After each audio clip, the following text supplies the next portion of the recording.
શ્રી ગણેશાય નમઃ. મિત્રો, આપ જોઈ રહ્યા છો યુટ્યુબ, જેમાં અમારી ચેનલ શિવશક્તિ ગોવિંદમાં આપનું હાર્દિક સ્વાગત છે. આજે આપણે આ વિડીયોમાં ગીતાના અધ્યાયનો પાઠ કરીશું.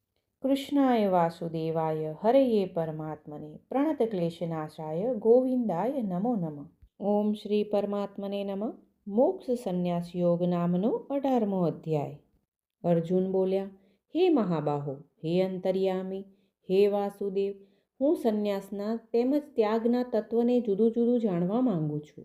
શ્રી ભગવાન બોલ્યા, હે અર્જુન, કેટલાક પંડિતજનો કામ્ય કર્મોના ત્યાગને જ સંન્યાસ સમજે છે, જ્યારે બીજા વિચાર કુશળ માણસો સઘળાય કર્મોના ફળને ત્યાગ કહે છે. અને કેટલાક વિદ્વાનો એમ કહે છે કે કર્મ માત્ર દોષયુક્ત છે, માટે ત્યાગ કરવા યોગ્ય છે, જ્યારે અન્ય વિદ્વાનો એમ કહે છે કે યજ્ઞ, દાન અને તપરૂપી કર્મ ત્યાગ કરવા યોગ્ય નથી. પરંતુ હે પુરુષ શ્રેષ્ઠ, હે ભરતવંશીઓમાં ઉત્તમ, સંન્યાસ અને ત્યાગ એ બેમાંથી પહેલા ત્યાગ વિશે તું મારો નિશ્ચય સાંભળ. કેમ કે ત્યાગ સાત્વિક, રાજસ અને તામસ એવા ભેદથી 3 પ્રકારનો કહેવાયો છે. યજ્ઞ, દાન અને તપરૂપી કર્મ ત્યાગ કરવા યોગ્ય નથી, પરંતુ એ તો અવશ્ય કરવા જોઈએ. કેમ કે યજ્ઞ, દાન અને તપ એ ત્રણેય કર્મો બુદ્ધિશાળી માણસોને પવિત્ર કરનારા છે. માટે હે પાર્થ, આ યજ્ઞ, દાન અને તપરૂપી કર્મોને તેમજ બીજા પણ સઘળાય કર્તવ્ય કર્મોને આસક્તિ અને ફળનો ત્યાગ કરીને ચોક્કસ કરવા જોઈએ. આ મારો નિશ્ચિત કરેલો ઉત્તમ મત છે. પરંતુ નિયત કર્મનો સ્વરૂપથી ત્યાગ ઉચિત નથી, માટે મોહને લીધે એ નિયત કર્મનો ત્યાગ કરી દેવો તામસ ત્યાગ કહેવાયો છે. જો કોઈ મનુષ્ય જે કંઈ કર્મ છે એ સઘળું દુઃખરૂપ જ છે એમ માનીને શારીરિક ક્લેશના ભયથી કર્તવ્ય કર્મોના ત્યાગ કરી દે, તો એ આવો રાજસ ત્યાગ કરીને ત્યાગના ફળને કોઈ રીતે પણ નથી પામતો. હે અર્જુન, જે શાસ્ત્ર વિહિત કર્મ કરવું કર્તવ્ય છે એવા ભાવથી આસક્તિ અને ફળનો ત્યાગ કરીને કરવામાં આવે છે, એ જ સાત્વિક ત્યાગ મનાયો છે. હે અર્જુન, જે માણસ અકુશળ કર્મનો દ્વેષ નથી કરતો કે કુશળ કર્મમાં આસક્ત નથી થતો, એ શુદ્ધ સત્વગુણથી યુક્ત માણસ સંશય વિનાનો બુદ્ધિશાળી અને ખરો ત્યાગી છે. કારણ કે શરીરધારી કોઈ પણ માણસ દ્વારા સંપૂર્ણપણે બધા જ કર્મોને ત્યજવા શક્ય નથી. માટે જે કર્મફળનો ત્યાગ કરનાર છે એ જ ત્યાગી કહેવાય છે. કર્મફળનો ત્યાગ ન કરનારા માણસોના કર્મોનું સારું, નરસું અને મિશ્ર એમ 3 પ્રકારનું ફળ મર્યા પછી અવશ્ય હોય છે. પરંતુ કર્મફળનો ત્યાગ કરી દેનાર માણસોના કર્મોનું ફળ કોઈ કાળે પણ નથી હોતું. હે મહાબાહો, સર્વ કર્મોના સિદ્ધ થવામાં આ 5 કારણો કર્મોનો અંત કરવાનો ઉપાય દર્શાવનાર સાંખ્ય શાસ્ત્રમાં કહેવાયા છે. એમને તું મારી પાસેથી સારી પેઠે જાણી લે. હે અર્જુન, આ વિશે એટલે કે કર્મોની સિદ્ધિ થવામાં અધિષ્ઠાન કરતા જુદા જુદા પ્રકારના કરણો, અનેક જાતની જુદી જુદી ચેષ્ટાઓ અને જે રીતે 5મું કારણ દૈવ છે. કારણ કે માણસ મન, વાણી અને શરીરથી શાસ્ત્રને અનુકૂળ કે વિપરીત જે કંઈ પણ કર્મ આચરે છે એના આ 5 કારણો છે. પરંતુ આમ હોવા છતાં પણ જે માણસ અશુદ્ધ બુદ્ધિનો હોવાને કારણે કર્મોના થવામાં કેવળ અર્થાત શુદ્ધ સ્વરૂપ આત્માને કરતા સમજે છે, એ મલિન બુદ્ધિનો અજ્ઞાની ખરું નથી સમજતો. હે અર્જુન, જે માણસના અંતઃકરણમાં હું કરતા છું એવો ભાવ નથી, તેમજ જેની બુદ્ધિ સાંસારિક પદાર્થોમાં અને કર્મોમાં લેપાતી નથી, એ માણસ આ બધા લોકોને હણીને પણ વાસ્તવમાં નથી હણતો કે નથી પાપથી બંધાતો. અને હે અર્જુન, જ્ઞાતા, જ્ઞાન અને જ્ઞેય આ 3 પ્રકારના કર્મના પ્રેરકો છે. અને કર્તા, કરણ તેમજ ક્રિયા આ 3 પ્રકારનો કર્મ સંગ્રહ એટલે કે કર્મના સાધનો છે. તે ગુણોને આધારે સઘળા પદાર્થોની ગણના કરનારા સાંખ્ય શાસ્ત્રમાં ગુણોના ભેદને લીધે જ્ઞાન, કર્મ તથા કર્તા 3 પ્રકારના જ કહેવાયા છે. એમને પણ તું મારી પાસેથી સારી પેઠે સાંભળ. હે અર્જુન, જે જ્ઞાનથી માણસ ભિન્ન ભિન્ન જણાતા બધા જ ભૂતોમાં એક અવિનાશી પરમાત્મા ભાવને અવિભાવી ચિત્તરૂપે સમભાવે રહેલા જુએ છે, એ જ્ઞાનને તું સાત્વિક જાણ. અને જે જ્ઞાન એટલે કે જે જ્ઞાન દ્વારા મનુષ્ય સકળ ભૂતોમાં જુદી જુદી જાતના અનેક ભાવોને જુદા જુદા સ્વરૂપે જાણે છે, એ જ્ઞાનને તું રાજસ જાણ. પરંતુ જે જ્ઞાન એકલા કાર્યરૂપ શરીરમાં જ સંપૂર્ણની જેમ આસક્ત રહેનારું છે તથા જે હેતુ વિનાનું તાત્વિક અર્થથી રહિત તેમજ તુચ્છ છે, એ તામસ કહેવાયું છે. હે અર્જુન, જે કર્મ શાસ્ત્રવિધિથી નિયત થયેલું હોય, કર્તાપણાના અભિમાનથી રહિત થઈને કરવામાં આવ્યું હોય, તેમજ ફળની લાલસા વિનાના માણસ વડે રાગ દ્વેષ વિના કરવામાં આવ્યું હોય, એ કર્મ સાત્વિક કહેવાય છે. પરંતુ જે કર્મ ઘણો પરિશ્રમ વેઠીને કરાય છે અને વળી ભોગોને ઈચ્છતા માણસ વડે કે અહંકારી માણસ વડે કરવામાં આવે છે, એ કર્મ રાજસ કહેવાયું છે. અને જે કર્મ પરિણામ, હાનિ, હિંસા અને સામર્થ્યને ધ્યાનમાં લીધા વિના કેવળ અજ્ઞાનને લીધે આચરવામાં આવે છે, એ કર્મ તામસ કહેવાય છે. હે અર્જુન, જે કરતા સંગ વિનાનો અહંકાર ભર્યા વચનો ન બોલનારા, ધૈર્ય અને ઉત્સાહ ધરાવનાર તથા કાર્યની સિદ્ધિ કે અસિદ્ધિમાં હરખ શોક આદિ વિકારોથી રહિત છે, એ સાત્વિક કહેવાય છે.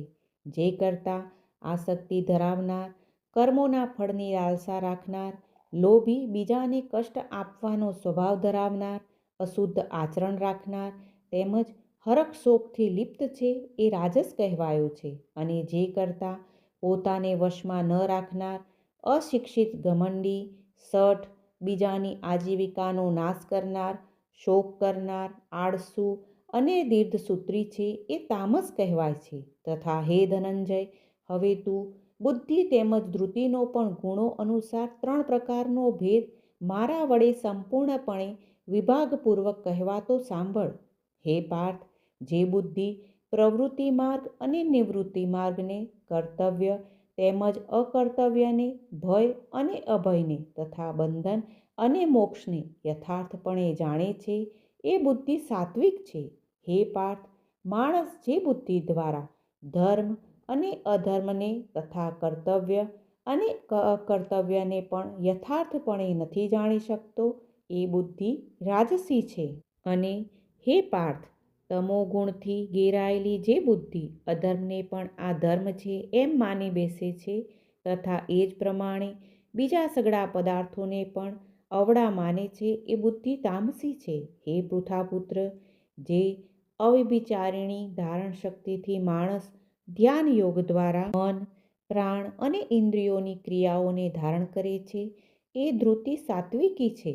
પરંતુ હે પૃથાપુત્ર અર્જુન, ફળની લાલસા રાખનાર માણસ જે ધારણ શક્તિ દ્વારા ઘણી આસક્તિપૂર્વક ધર્મ, અર્થ અને કામને ધારણ કરે છે, એ ધારણ શક્તિ રાજસી છે.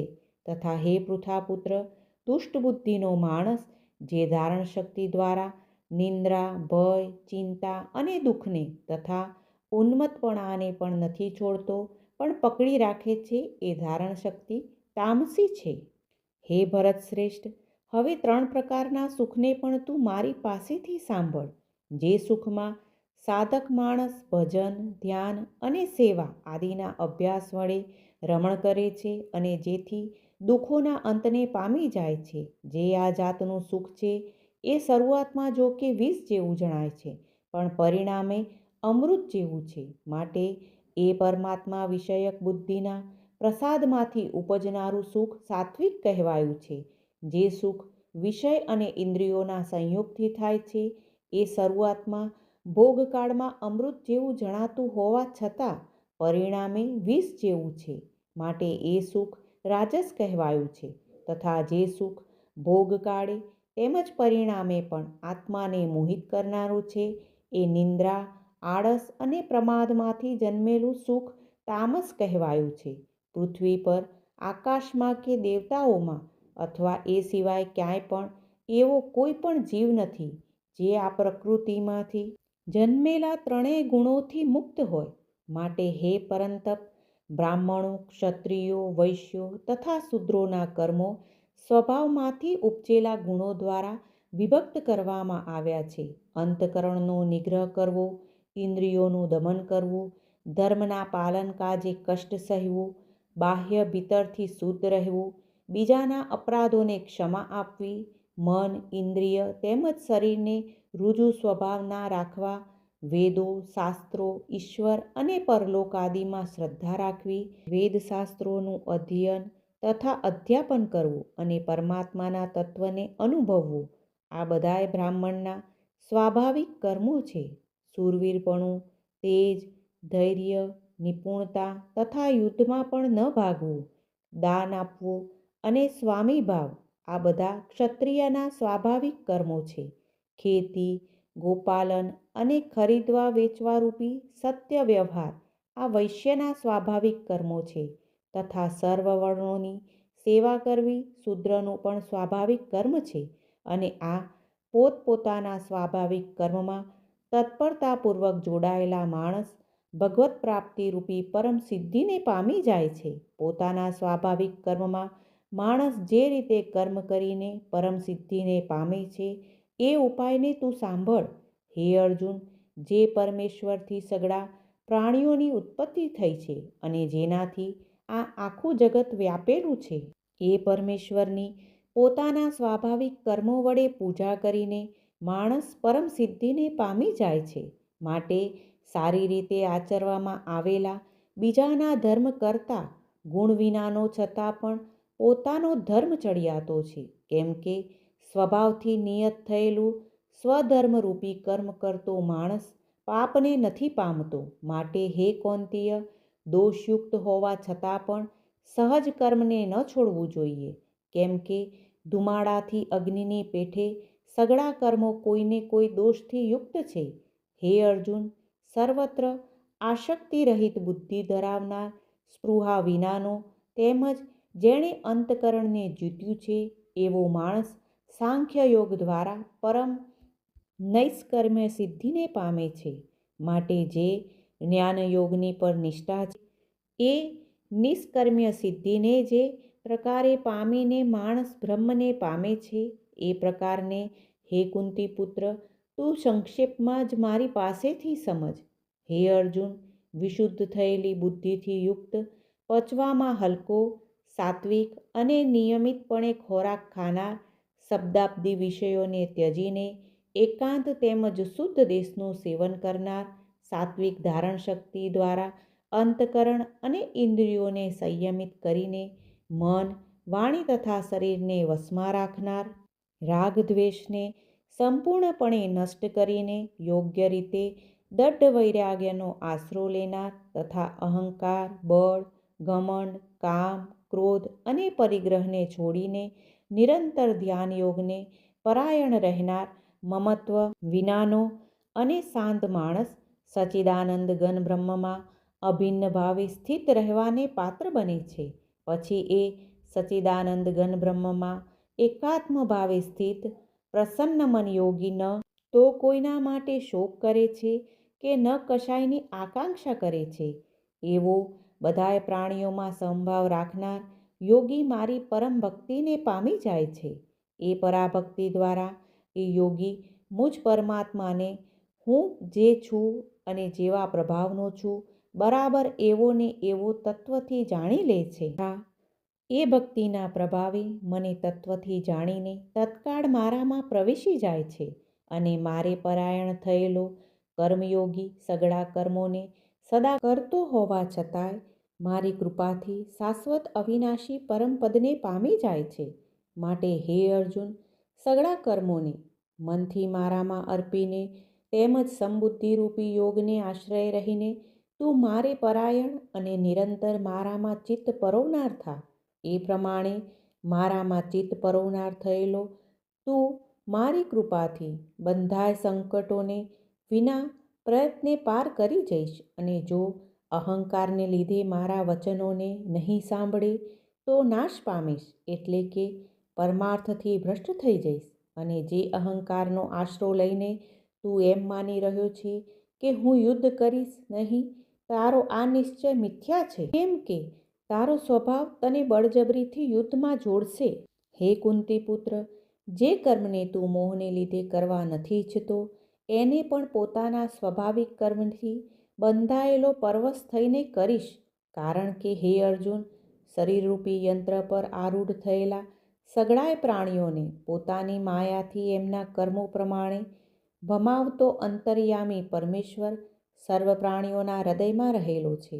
માટે હે ભારત, તું સર્વ રીતે એ પરમેશ્વરના જ શરણે જા. એ પરમાત્માની કૃપાથી જ તું પરમ શાંતિને તથા શાશ્વત પરમધામને પામીશ. આમ આ ગોપનીયથી અતિ ગોપનીય જ્ઞાન મેં તને કહી દીધું. હવે તું આ રહસ્યયુક્ત જ્ઞાનને સંપૂર્ણપણે યોગ્ય રીતે વિચારીને જેમ ઈચ્છે એમ જ કર.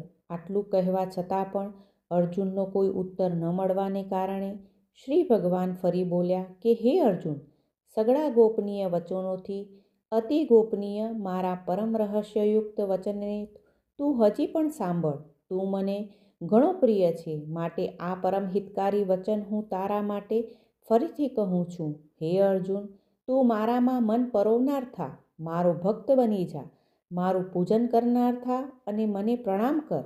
આમ કરવાથી તું મને જ પામીશ. આ હું તારી સામે સત્ય પ્રતિજ્ઞા કરું છું, કેમ કે તું મને ઘણો પ્રિય છે. માટે સઘળાય ધર્મોને એટલે કે સઘળાય કર્તવ્ય કર્મોને મારામાં ત્યજીને તું કેવળ એકમાત્ર મુજ સર્વશક્તિમાન સર્વાધાર પરમેશ્વરના જ શરણે આવી જા. હું તને બધાય પાપોમાંથી મુક્ત કરી દઈશ. તું શોક કરમાં. હે અર્જુન, આ રીતે તારે આ ગીતારૂપી રહસ્યમય ઉપદેશ કોઈ પણ કાળે ન તો તપરહિત માણસને કહેવો, ન તો ભક્ત રહિત અને ન તો સાંભળવા ન ઈચ્છતા માણસને કહેવો, તથા જે મારામાં દોષ દ્રષ્ટિ રાખે છે એને તો કદીએ ન કહેવો. કારણ કે જે માણસ મારામાં પરમ પ્રેમ રાખીને આ પરમ રહસ્યયુક્ત ગીતાના ઉપદેશને મારા ભક્તોમાં કહી સંભળાવશે એ મને જ પામશે, એમાં જરા પણ સંદેહ નથી. માણસોમાં એનાથી વધીને મારું પ્રિય કાર્ય કરનારો કોઈ પણ નથી, તથા આખી પૃથ્વી પર એનાથી વધીને મારો પ્રિય બીજો કોઈ ભવિષ્યમાં થશે પણ નહીં. જે માણસ આ ધર્મમય આપણા બેના સંવાદરૂપી ગીતાશાસ્ત્રનું અધ્યયન કરશે એના દ્વારા પણ હું જ્ઞાન યજ્ઞથી પૂજિત થઈશ એવો મારો મત છે. જે માણસ શ્રદ્ધાળુ અને દોષ દ્રષ્ટિ વિનાનો થઈને આ ગીતાશાસ્ત્રનું શ્રવણ પણ કરશે એ પણ પાપોથી છૂટીને ઉત્તમ કર્મ કરનારાઓના શ્રેષ્ઠ લોકને પામશે. આ રીતે ગીતાનું મહાત્મ્ય કહી આનંદ કંદ શ્રી કૃષ્ણે પૂછ્યું, હે પાર્થ, શું આ ગીતાશાસ્ત્રને તે એકાગ્ર ચિત્તે સાંભળ્યું? અને હે ધનંજય, શું તારો અજ્ઞાનમાંથી ઉપજેલો મોહ નાશ પામ્યો? અર્જુન બોલ્યા, હે અચ્યુત, આપની કૃપાથી મારો મોહ નષ્ટ થઈ ગયો છે અને મેં સ્મૃતિ મેળવી લીધી છે. હવે હું સંશય રહિત થઈને સ્થિત છું, માટે આપની આજ્ઞાનું પાલન કરીશ. સંજય બોલ્યા, હે રાજન, આમ મેં શ્રી વાસુદેવ અને મહાત્મા અર્જુનના આ અદ્ભુત રહસ્યયુક્ત રોમાંચકારક સંવાદને સાંભળ્યો. શ્રી વ્યાસજીની કૃપાથી દિવ્ય દ્રષ્ટિ પામીને મેં આ પરમ ગોપનીય યોગને અર્જુન પ્રત્યે કહેતા સ્વયં યોગેશ્વર ભગવાન શ્રી કૃષ્ણ પાસેથી પ્રત્યક્ષ સાંભળ્યું છે. હે રાજન, ભગવાન શ્રી કૃષ્ણ અને અર્જુનના આ રહસ્યયુક્ત કલ્યાણકારક અને અદ્ભુત સંવાદને સંભાળીને હું વારંવાર હરખાઉં છું. હે રાજન, શ્રી હરિના એ અત્યંત વિલક્ષણ રૂપને પણ સંભાળીને મારા ચિત્તમાં મહાન આશ્ચર્ય થાય છે અને હું વારંવાર હરખાઉં છું. હે રાજન, જ્યાં યોગેશ્વર ભગવાન શ્રી કૃષ્ણ છે અને જ્યાં ગાંડીવધારી અર્જુન છે, ત્યાં જ શ્રી વિજય વિભૂતિ તેમજ અચળ નીતિ છે એવો મારો મત છે. શ્રી કૃષ્ણ અને અર્જુનના સંવાદમાં શ્રીમદ્ ભગવદ્ ગીતા રૂપી ઉપનિષદ અને બ્રહ્મ વિદ્યા તથા યોગશાસ્ત્ર વિષયનો મોક્ષ સંન્યાસ યોગ નામનો 18મો અધ્યાય સમાપ્ત.